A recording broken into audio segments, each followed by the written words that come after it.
So this is Donna Nelson, Chemistry 3053. We're here on Chapter 13, Ethers and Epoxide, Thiols and Sulfides.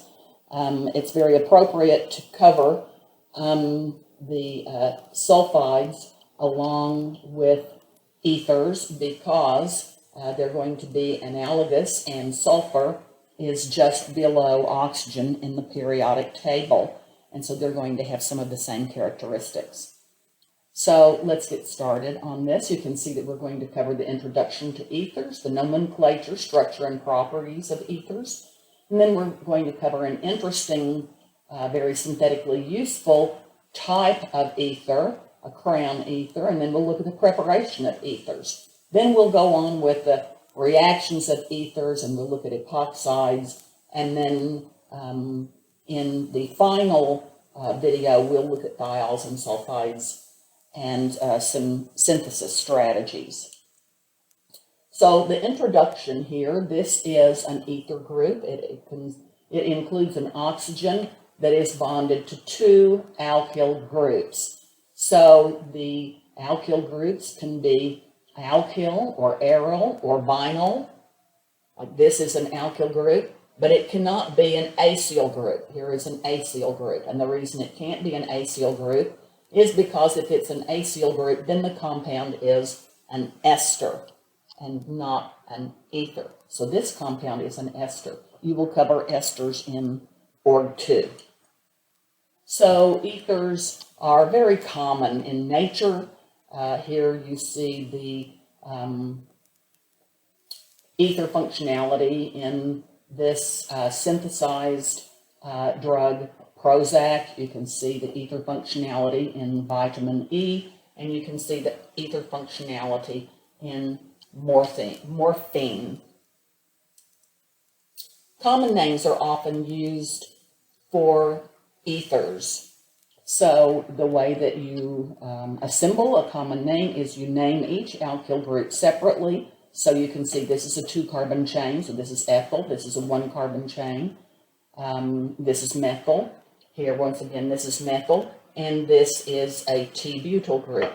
Then you arrange them alphabetically. So this is ethyl methyl ether. This one is tert-butyl methyl ether. Notice they're arranged alphabetically, and you end with the word ether. So when this is arranged alphabetically, you ignore the italicized prefix tert, as always. Then let's look at the IUPAC, systematic names. So the larger alkyl group is the parent chain. So here this one, looking at this one, this has a 2-carbon chain. This is 5. And so this is going to be named as a pentane, and this is the alkoxy substituent. So this is ethoxypentane. If we went back to these, then this would be methoxyethane. This would be methoxy 1,1-dimethyl ethane. So the bond angles in ethers is similar to that found in water, 105 degrees. Here in alcohols, 109, and in ethers, 112. The larger the alkyl groups, the more they have to spread apart due to steric hindrance, and so that will make the bond angle larger. As the alkyl groups get larger, the bond angle increases due to steric hindrance. You can have hydrogen bonding in alcohols, but not in ethers. If you have a pure ether, you will not have any hydrogen bonding because there's no protons attached to the oxygen atom. And so ethers can act only as hydrogen bond acceptors, and so in this situation, it can be hydrogen bonded with an alcohol, but in this situation, it's not going to affect the boiling points because the boiling points are taken only of pure compounds, and so you would not have any alcohols present. And so here, you can see this reflected. Ethanol will have a relatively high boiling point. Dimethyl ether will be lower, much closer to that of propane, because here you have no hydrogen bonding in either of these compounds. But as always, as you increase the molecular weight, the boiling point of the compound will increase. That's not due to hydrogen bonding or dipolar effects. This is due to the London dispersion forces, as always. This is going to be present in any family of compound. The relationship that as you increase the molecular weight, you increase the boiling point. Ethers are very common solvents, as we've already covered. Some common solvents are diethyl ether, tetrahydrofuran, and 1,4-dioxane. These have relatively low boiling points. Ethers have relatively low boiling points, and so that means it's convenient to run your reaction in an ether solvent and then simply boil off the solvent. And so you can easily obtain the pure products in that way. And ethers also are fairly unreactive. Remember, the alkoxy group is going to be a poor leaving group, and so ethers are pretty unreactive.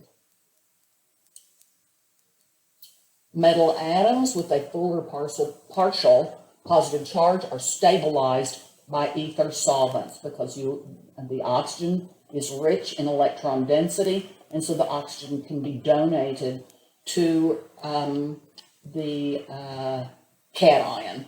And so here, remember your Grignard reagent. When you have the Grignard reagent synthesized, the magnesium is going to do an insertion between the carbon and the halogen bond. So here then you have the magnesium, which has been inserted in between the carbon and the halogen bond. So this is your Grignard reagent. Here it's drawn solvated by diethyl ether. The oxygen will donate electron density to magnesium, which is bearing a partial positive charge because it has some cationic character, and that acts to spread the positive charge out. So as oxygen donates electron density, the oxygen starts to bear a little bit of the positive charge. And so the diethyl ether is a great solvent for Grignard reactions because they stabilize the Grignard reagent, just as shown here. Crown ethers have been shown to form especially strong attractions to metal atoms because the metal can partially bond to, in this case, 4 oxygen atoms, in this case, 5 oxygen atoms, or in this case, 6 oxygen atoms. And so the metal is stabilized by donation of electron density. So the metal cation, we're talking about here, the metal cation, would be held in place inside. This is called a crown ether. So it will be held in your complex to those 4 oxygens, which each donate some electron density to the metal cation. And here you would have a similar thing, except you will have 5 oxygens donating electron density. And you will have a similar situation here, except you will have 6 oxygens donating electron density to the metal cation.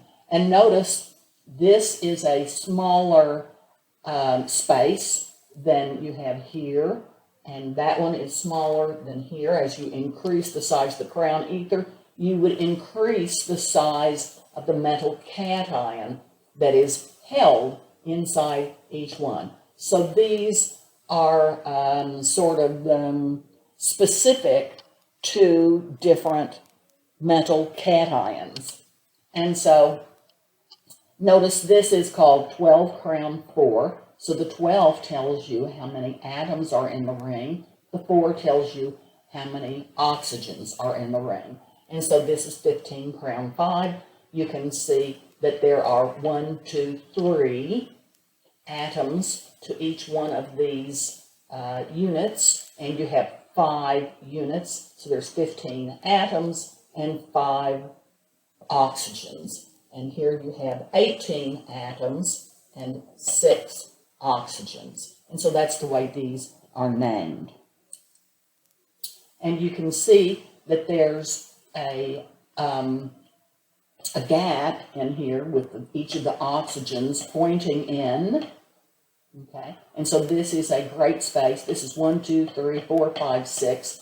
And so this is a great space for a cation to become lodged. And this shows the potassium cation being complexed to all 6 of those oxygens. And so whenever you have a reagent that has, say it's a salt, that has a potassium cation as the counter ion, holding this potassium cation in place here will make the anion much more nucleophilic because the anion becomes bare. The anion is unable to associate with the potassium cation because the potassium cation is trapped there. So the anion that corresponds to, it is the counter ion to the potassium cation, will become very reactive. And so this is soluble because notice, relatively soluble because notice that the oxygens are all pointing in and the methylenes are all pointing out. Let me go back. You see the methylene, methylene, methylene, methylene, methylene, methylene. And so those are going to be easily solvated. The methylene units are easily solvated in an organic solvent, which is, say, relatively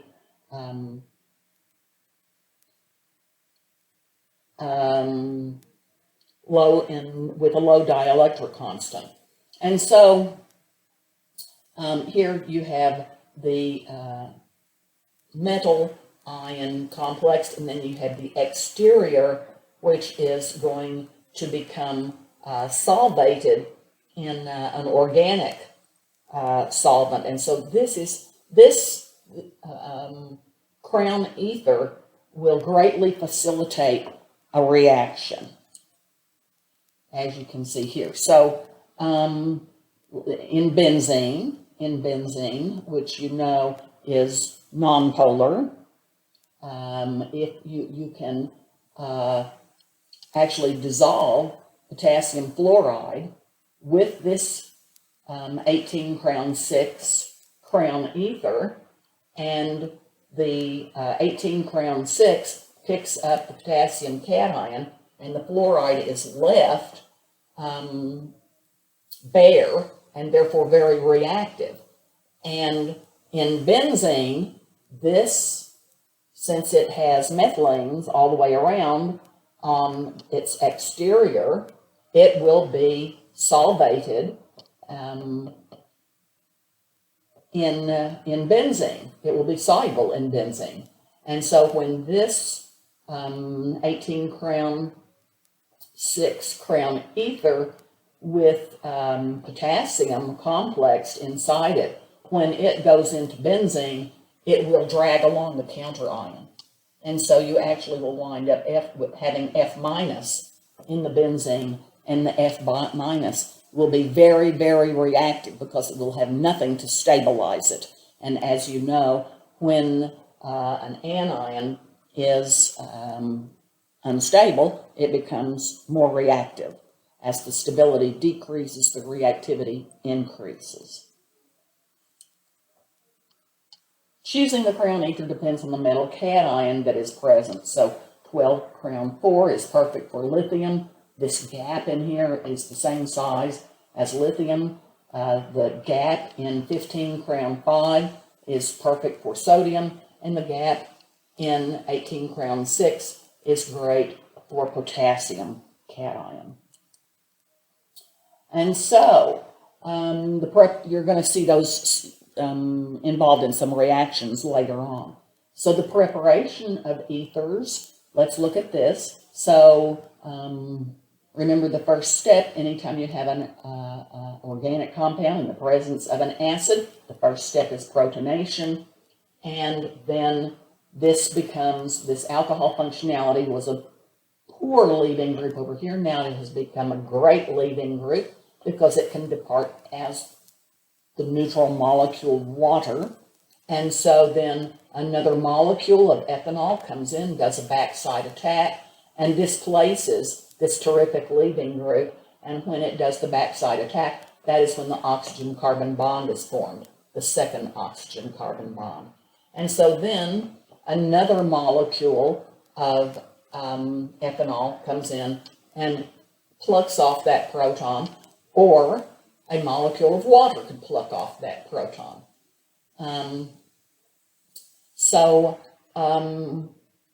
Then you have converted it to the free diethyl ether, which is bearing no proton. And so this is a terrific synthesis for a very simple ether, and it's used industrially.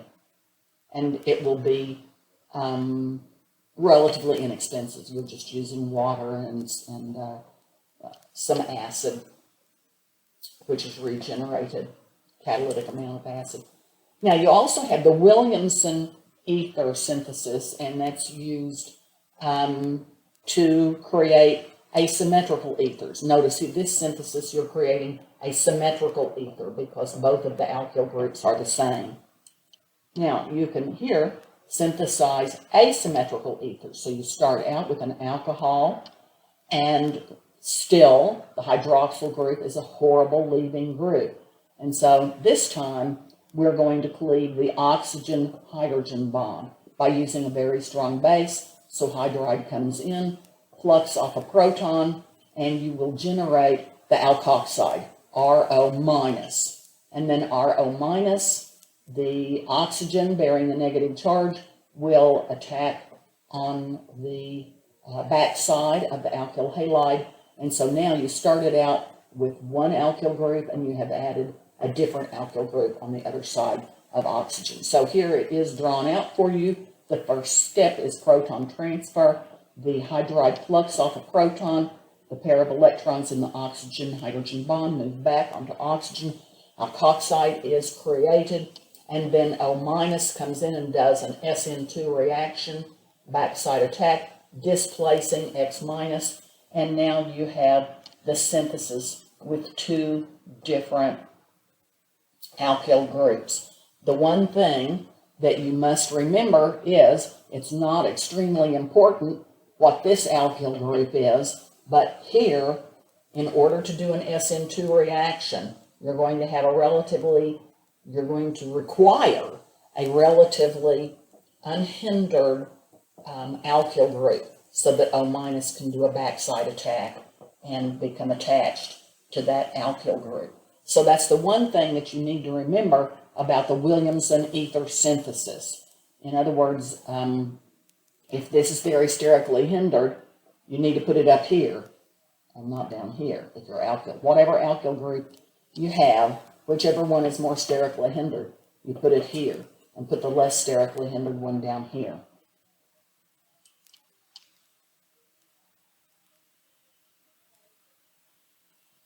Okay, so this is just saying more of what I just finished saying. So you have this, you can read it. You know, this, again, this needs to be, this nucleophilic attack needs to be at the unhindered alkyl group.